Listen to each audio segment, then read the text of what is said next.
Okay, so we're going to go a little bit more in depth on why massaging your abs first is really important before you get into massaging your psoas. And the main reason is it brings blood flow. And once you get in some blood flow and some warmth into this area, then those muscles, the organs, everything can move a lot better and be able to get out of the way or make it easier to press back into to get into that iliacus and psoas. Okay, so what we want to do is we want to just massage the whole ab area. You're going to grab onto the handles and you're going to focus also on breathing. Okay, so when I'm pressing in both peaks,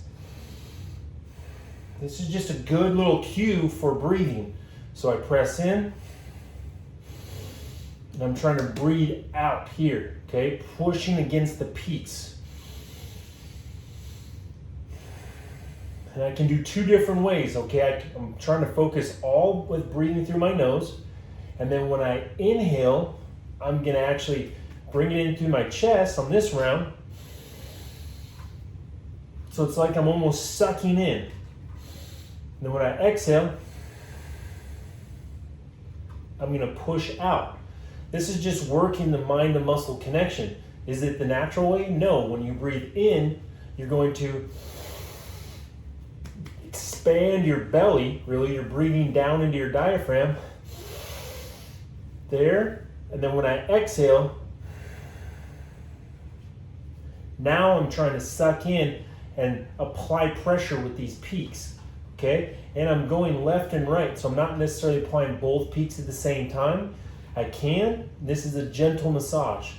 If I'm going to just apply one at a time, this is how you're going to use it when we flip over to use it on our psoas. Is one at a time, even though it's in the two peak position. Okay?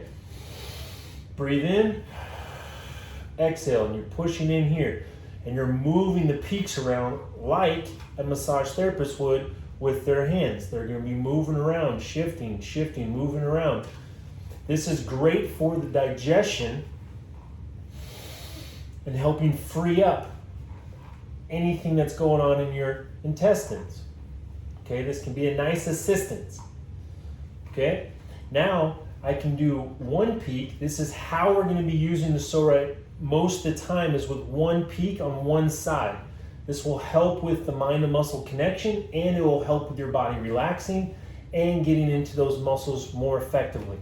Okay, so we're going to start up. We're not going to start right along the center line here. We're going to go to the right or the left of that and work into these abs up underneath. Try to get into the diaphragm here, underneath the rib. Lightly, gently massage and learn about your body.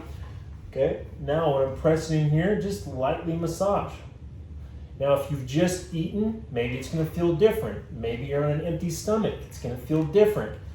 You know, if you've had a bunch of water to drink, anything to drink, it's maybe going to feel different. And all I'm doing is I'm just working down this side of my body here and then working down into this crease. So I'm moving and shifting and just lightly, gently massaging this area. I'm not going straight down the center line. I'm not here. There's not. That's where all the connective tissues are coming together right there. So we're not going to spend a lot of time there. You can spend a little bit of time. Every area in your body needs to be massaged, but we just need to change the pressure depending on what's going on with that area. All right? So I want to go now more to the right or left and work into the abs, because in the abs, you could have really tight abs and they can cause radiating pain across your back or across your lower part if your abs are tight. Okay, so I'm just working. Now when I'm working into this bottom part, I'm going to turn the peaks this way, and now I can be able to get into that iliacus and the psoas area. Now another thing that's really nice when you're doing it on your back like this is I can press into this spot and then I can extend my leg and then I can bring it up.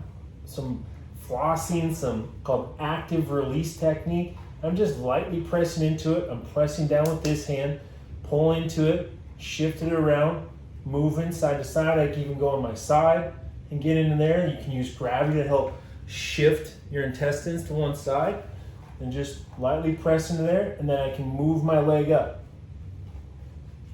All right? Now I want to do it to the other side. Same thing. Now this is really good to do right when you get up. Start your day Pso Rite. Just grab the Pso Rite. Don't even get out of bed yet, and just start to massage your midsection. Bring warmth to this area. Wake up that muscle, because if you're sleeping and you're on your side, you're here, this area can be all tight, and then you get up and now your hips are tight. Your hips are already tight and you go to sleep, and then you sleep with your knees up like this, then it's going to be even tighter or as tight when you get up. So start your day and get into these muscles. Same thing, pulling it up. Okay? And then go to the next video. Go to the next video and then get into your psoas and work the 2 peaks, but shifting side to side, and then work that 1 peak and work in those directions. So I'll call this 12 o'clock, and so I'll have it more like at a 1:30, a 3, and then a 4:30 position, and you're going to be moving around getting into that, okay? So let us know if you have any questions. Try that every day. Put the Pso Rite right next to your bed. Grab it, massage your stomach before you start your day. Before you start your day, this can help with digestion, bring blood flow to this area. Slowly start to work on, maybe this area is super tight for you. It's a good progression to get into then the psoas massage, iliacus massage, okay? Send us any questions, we're here to help.